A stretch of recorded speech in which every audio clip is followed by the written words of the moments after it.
Hi, JT at Stay at the Rise again today, and today I'm going to focus in on a topic that every startup, every business needs to understand and be clear about related to sales. And that's the fact that there's no such thing as a logical decision.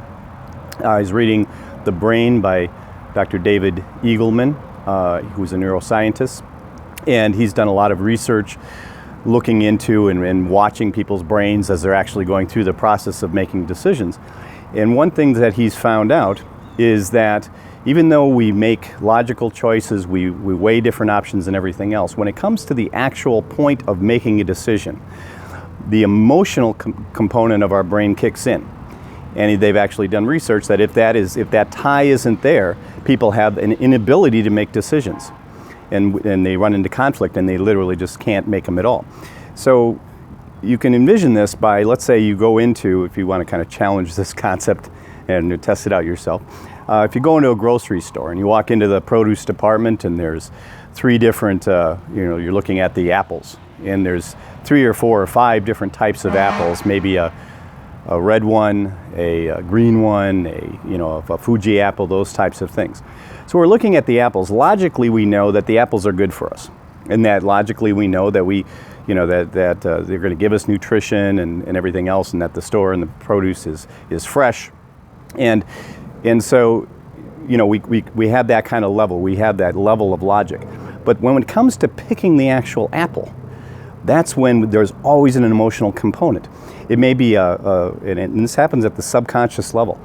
So we're not even aware of what might be driving us to do it. It may have been when we were younger that we liked a particular type. Maybe we like them firmer. Maybe we like them, sweeter, or whatever it might be. But that's an emotional concept of making that decision. So how does that apply to sales?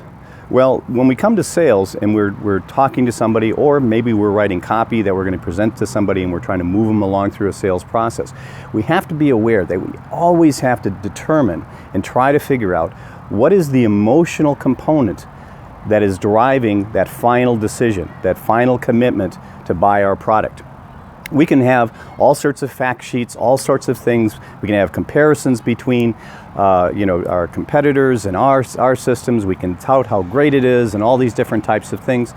But the reality is that we have to be able to find out and determine, or prep our sales pitch or whatever copy that we might have, trying to figure out what are the emotional components that's going to move those people along to a decision. If we miss out on this part, we could have a long discussion with somebody, go through all sorts of things, give them all sorts of reasons why, logical reasons why they should buy. But the fact is that they may not choose us because if we haven't satisfied the emotional component, or better yet, we've placed some things out in front of them that trigger certain types of emotional responses, they will not commit. They will not move forward. You won't get a conversion for that particular sale. So how do you go about doing this? How do you figure out these different emotional components? I mean, there's lots of, there's the cognitive biases and all these types of things which also trigger, which are emotion-based, by the way. And you can look at all these, but the biggest thing is to, if you're doing a direct sale, is through questioning. It's through doing certain types of leading questions and then actively listening to the responses, actively listening to see if there's a piece of frustration that they're having that your solution might be able to satisfy, or if there's just something that's going to give them a freer and a better life, or give them the belief or the feeling that they're going to have this better life from this product. If you're not doing direct sales where you're actually interacting with them and you're going to be writing copy, you're going to be doing a video or whatever else to bring people in, then you must do the research prior to that and interview potential prospects or people that you feel are going to be customers in your sweet spot, the specific type of customer that you're looking for your product. And you need to interview these people as if you're trying to sell them. You don't have to come across as selling things. That's sometimes even better because they're going to be possibly more forthcoming. But again, you have to ask them these questions. You have to listen and then determine from that what seems to be the main emotional components that might make them commit to your particular product. So again, I hope this has been helpful. If you can, subscribe to my YouTube channel here or visit my site, StayOnTheRise.com, and where I'll continue to give more content of this type. Talk to you soon. Bye-bye.